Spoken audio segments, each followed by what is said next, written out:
escuchando. Seguro. El país de los ricos. El país que quieren los dueños. Sí, y Gustavo escribió Riqueza en fuga, las grandes empresas en la Argentina y las guaridas fiscales. Así que ya le damos un fuerte saludo al investigador de CONICET y profesor en la Universidad de Rosario, Gustavo García Zanotti. Gustavo, ¿qué materia das ahí en la Universidad de Rosario vos?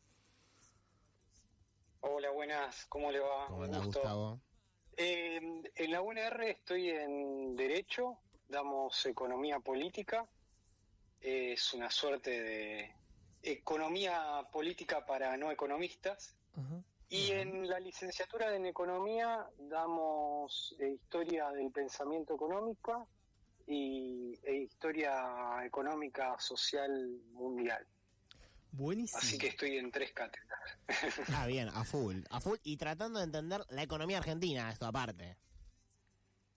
Así es, sí, exactamente. Justo en esto tan importante que es lo de la riqueza en fuga, ¿no? La fuga de divisas, la evasión. Y ya ahí, para meternos en el tema, vos en el capítulo que mencionamos señalás que las guaridas fiscales condicionan el rumbo económico de la Argentina en las últimas décadas. Un poco si nos podés contar de qué manera condicionan nuestra cotidianidad, digamos, ¿no? Al laburante, a la trabajadora doméstica, a un panadero, un comerciante pyme. ¿Cómo se fue dando este condicionamiento en las últimas décadas?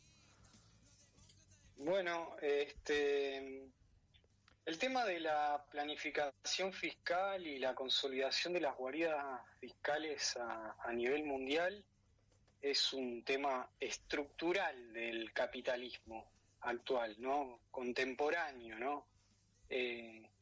Esto llevó mucho tiempo y se viene dando desde la última globalización, cómo se ha consolidado este proceso de creciente financiarización y creciente utilización de las guaridas fiscales por parte de las grandes empresas y por parte de los mega ricos, si se quiere, ¿no? De la gente de alto poder adquisitivo.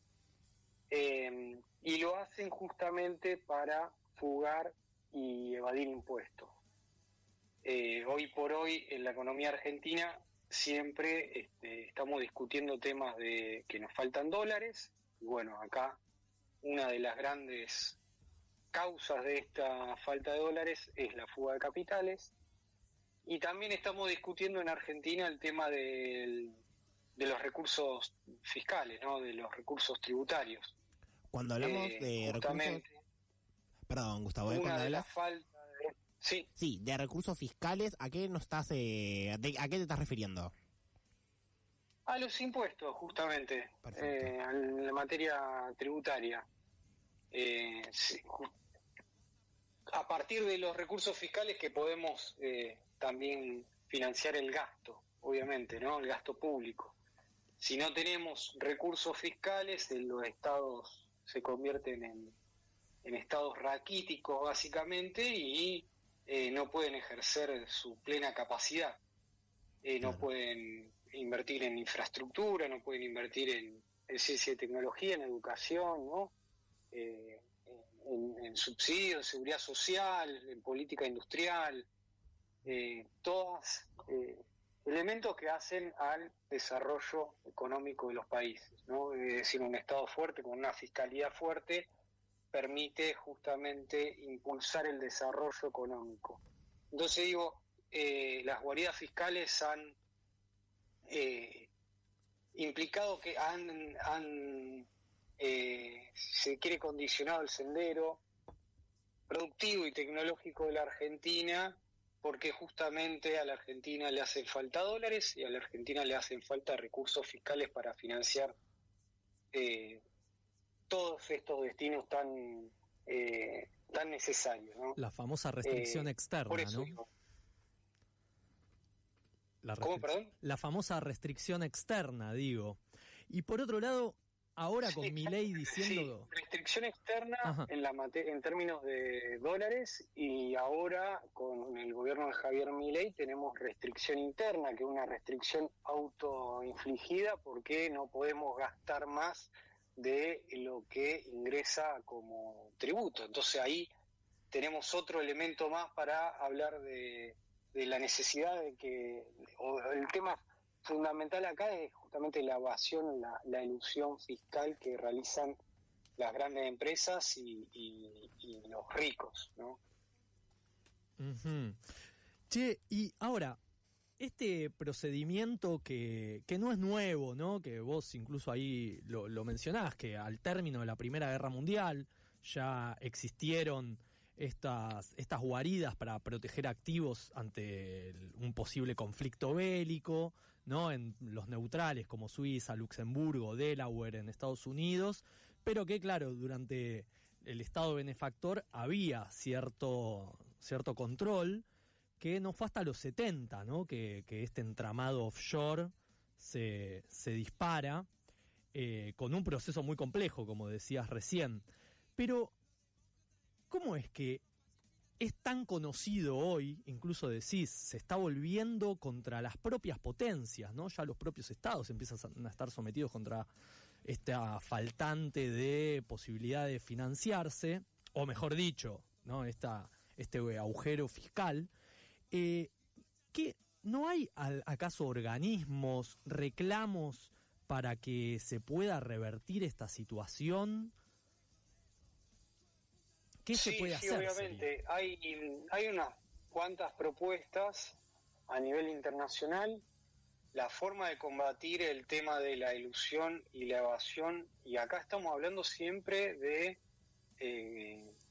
la tributación o la fiscalidad en multinacionales, en grandes multinacionales y en personas físicas ultra ricas que, déjame decir, justamente estos dos, tanto las personas jurídicas, las grandes multinacionales como las personas físicas, no pagan impuestos. Y las propuestas justamente tienen que ver con cómo hacen los estados para ponerse de acuerdo, porque esto es un problema mundial y la solución tiene que ser mundial, para que justamente las multinacionales y las personas ultra ricas empiecen a pagar impuestos.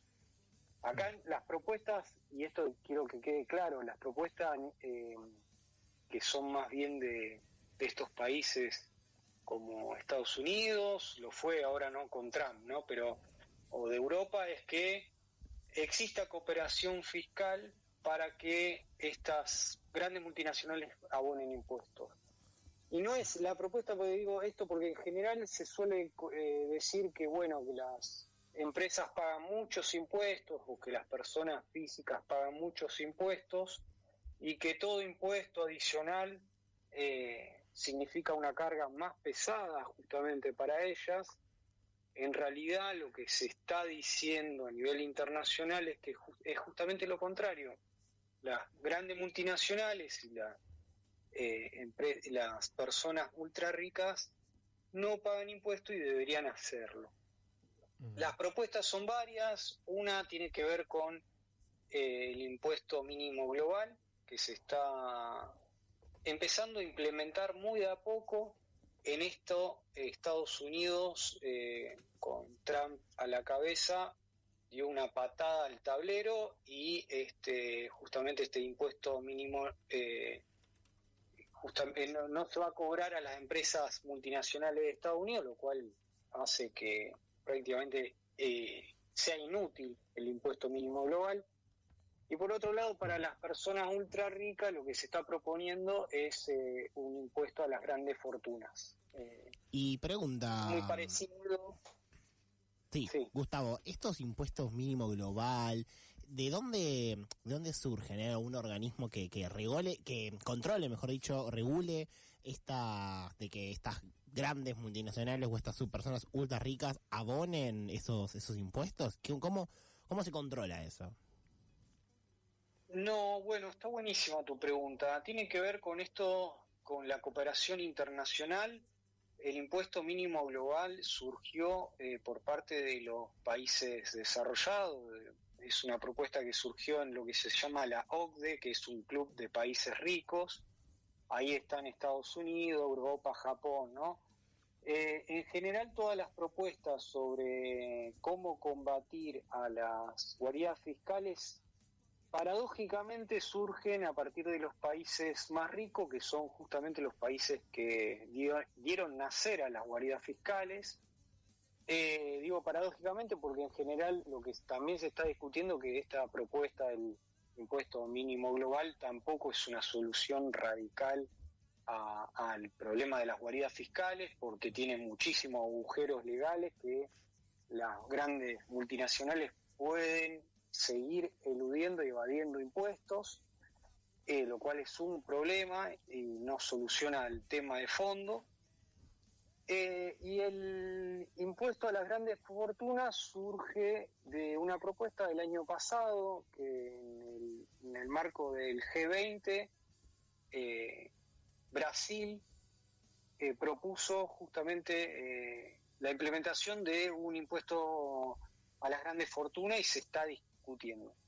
El año pasado también surgió una propuesta en el marco de la ONU, que es el marco de cooperación fiscal, que la verdad que es la primera vez a nivel internacional que hay una propuesta de solución sobre este tema, que son la elusión y la evasión a nivel mundial a partir de la planificación fiscal, que surge en el ámbito de los países en desarrollo, porque insisto en esto, en general todas las propuestas que se fueron discutiendo y que se fueron implementando muy gradualmente fueron en el ámbito de los países desarrollados, que tienen otro grado de celeridad en la implementación, porque obviamente los países desarrollados necesitan de menos financiamiento que los países en desarrollo. Así que y también tienen otros aparatos estatales, ¿no? Y otra administración como para regularlo. Che, y respecto a eso, ¿vos sos optimista? ¿Lo ves como posible que se puedan implementar esos proyectos? Mira, ahora con el gobierno de Trump, el impuesto mínimo global está en jaque prácticamente, así que la verdad que no. Lo que se necesita es más cooperación fiscal, lo que se denomina cooperación fiscal y acuerdos fiscales a nivel mundial. En general, la agenda de la ultraderecha ve a estas propuestas como globalistas y por ende las quiere dejar a un lado, obviamente. Es un poco la forma en la que se está presentando la lucha de clases, ¿no? Se está presentando ahí, en escritorio, en esa trama fiscal. Che, Gustavo, nos quedan apenas unos minutos, unos 2 minutitos. Quiero hacer una pregunta de Cholulo, pero si querés dejamos para lo último. Me imagino cuál es esa pregunta de Cholulo. Dale. ¿Cómo fue que trabaja con Berkovich? A ver, contanos. A mí me interesa más esa intimidad. Bueno, mira, yo lo conocí a Berko hace unos cuantos años porque él tenía la idea de escribir un libro, justamente. Hace unos cuantos años que está dando vuelta con el hecho de que quería escribir un libro sobre los empresarios, más que nada. Así que, bueno, en ese marco fue, y hubo un ida y vuelta, con un montón de investigaciones y bueno, yo como soy investigador del CONICET me dedico a leer balances contables y le doy una lectura económica a esos balances contables. A los gustos te los das en vida vos. Sí, la verdad que a nadie le gusta leer balance contable, a mí me fascina porque para mí justamente a partir de esos estados contables es que se puede contar muy bien la historia de las empresas y la historia del capitalismo local, y dicen muchas cosas sobre prácticas que son bastante nocivas para el desarrollo económico de la Argentina, justamente. Y lamentablemente, porque esto también me han dicho y le han dicho a Berko que el libro o las investigaciones que hacemos son antiempresario. La verdad que no, justamente las prácticas que realizan muchas de estas grandes empresas no se condicen con el desarrollo con el desarrollo económico y bueno, eso es lo que... Capaz que el problema es que estas grandes empresas son antipueblo, ¿no? Capaz son antipueblo. Che, Gustavo, te queremos agradecer mucho esta participación acá con nosotros. Muy buena el desarrollo. Felicitaciones también por el capítulo en el libro y gracias también por todas tus investigaciones que iluminan mucho sobre este tema tan opaco. No, por favor, ustedes. Muchas gracias, Gustavo. Pasó Gustavo García Zanotti acá por Algo con R, como era Mau Castro.